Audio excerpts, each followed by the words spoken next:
सब छोड़ आई नी खुशियन के छाए हो।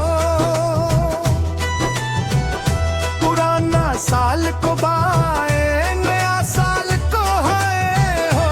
दिल में नई उमंग अखियन में लाए हो।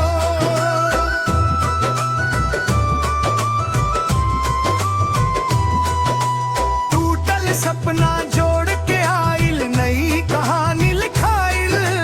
माँ बाबूजी के आशीष से किस्मत नई सजाइल। रात गई अंधियारी सारी भोर नई मुस्काए हो। पुराना साल को बाए नया साल को है हो। मुखड़ा रिपी मुखड़ा रिपीत मुखड़ा रिपीत अंतराला।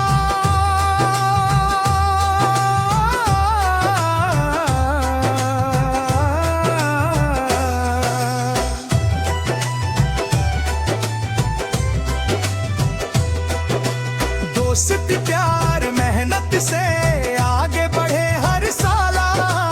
जो रूठल रहे किस्मत आज उन्हें भी गाला। ढोल नगाड़ा बजे गली में नाचे हर परछाए हो।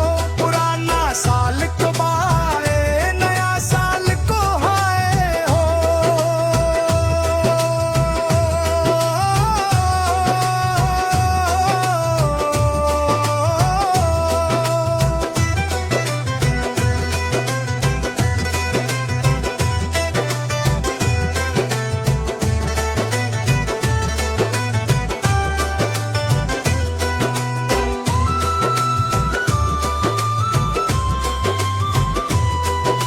नया साल में नई सोच नई पहचान बनाइब।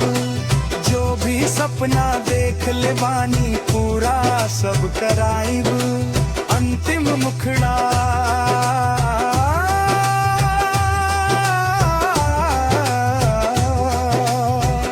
पुराना साल को